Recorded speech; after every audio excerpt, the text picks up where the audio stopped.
Salam sejahtera bagi kita semua. Assalamualaikum warahmatullahi wabarakatuh. Pada saat ini kami dari kelompok 28 mata kuliah Agropolitan kelas C akan mempresentasikan hasil diskusi dari kelompok kami dengan nama-nama kelompok. Yang pertama Paramita Lumentut, kedua Seren Rambitan, ketiga Dina Rambitan, dan keempat Deni Fatamera. Judul jurnal yang kita ambil yaitu Kajian Pengembangan Kawasan Agropolitan Seroja Kabupaten Lumajang yang ditulis oleh Theodorik Rizal Manik, Dimas Wisnu Adrianto, dan Ari Subagio. Nama jurnal yaitu Jurnal Tata Kota dan Daerah volume 5 nomor 1 yang diterbitkan pada Juli 2013. Latar belakang. Agropolitan adalah kota pertanian yang tumbuh dan berkembang karena berjalannya sistem dan usaha agribisnis serta mampu melayani, mendorong kegiatan pembangunan pertanian di wilayah sekitarnya. Kabupaten Lumajang merupakan salah satu kabupaten yang tumbuh dan berkembang dengan konsep agropolitan. Kabupaten Lumajang menetapkan kawasan strategis pengembangan ekonomi, salah satunya berada di kawasan strategis ekonomi agropolitan Seroja dengan luas 25.061,28 hektar.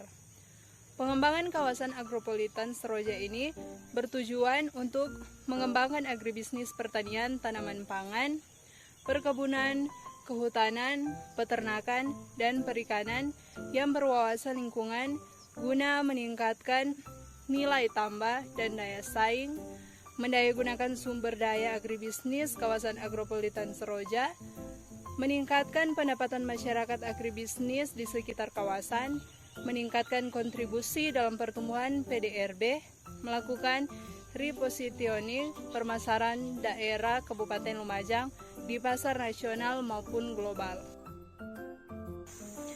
Tujuan penelitian dari jurnal ini yang pertama, untuk mengetahui karakteristik kawasan agropolitan Seroja.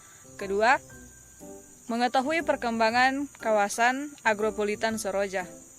Yang ketiga, menyusun strategi dan arahan pengembangan kawasan agropolitan Seroja. Dalam jurnal ini menggunakan dua metode penelitian. Yang pertama, metode pengumpulan data. Pengumpulan data dilakukan dengan menggunakan survei primer dan survei sekunder. Survei primer dilakukan dengan observasi lapangan serta wawancara tidak terstruktur dengan menggunakan metode non-probability sampling.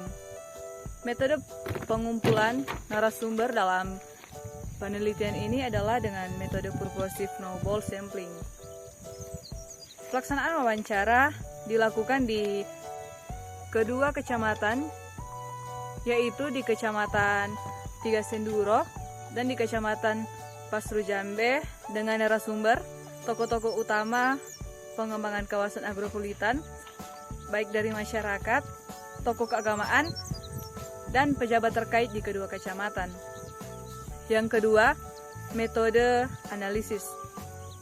Pertama, analisis deskriptif terdiri dari analisis statistika deskriptif, analisis kelembagaan, analisis partisipatif, analisis linkage system, dan analisis potensi masalah. Yang kedua, analisis evaluatif terdiri dari analisis evaluasi kawasan terhadap konsep kawasan agropolitan, analisis kebijakan, analisis LQ, analisis growth share, dan analisis kesesuaian lahan terhadap kawasan lindung dan komoditas. Yang ketiga, analisis pengembangan terdiri atas analisis SWOT. Hasil penelitian.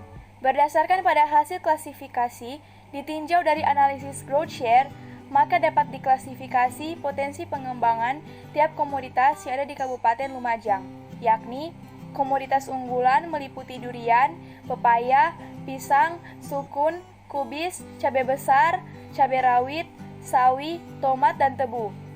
Komoditas potensial meliputi alpukat, manggis, rambutan, salak, sirsak, petai, kentang, bawang daun, kacang panjang, terung, mentimun, dan kopi.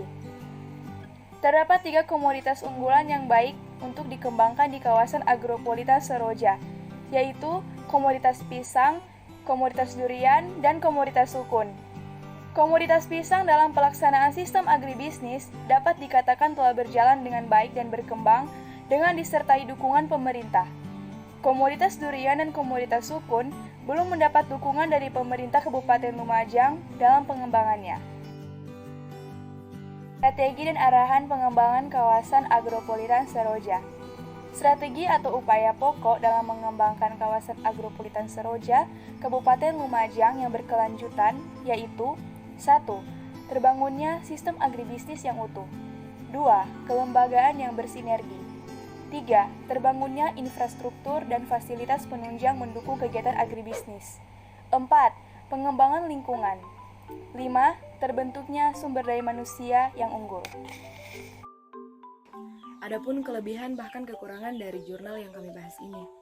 Dan untuk kelebihan dari jurnal ini yaitu menggunakan tata bahasa sesuai EYD dan penyajian dalam bentuk tabel yang kemudian dijelaskan lagi sehingga mudah dipahami oleh pembaca. Dan untuk kekurangannya, dalam jurnal ini tidak menampilkan halaman. Dalam pembahasan ini, kami menarik kesimpulan bahwa pengembangan kawasan agropolitan Sejora secara berkelanjutan membutuhkan strategi dan arahan berupa pengembangan subsistem agribisnis sesuai komoditas unggulan, arahan tata ruang kawasan agropolitan Sejora, pengembangan sistem usaha tani konservasi di pegunungan, pengembangan infrastruktur pendukung agropolitan, serta pengembangan sumber daya manusia.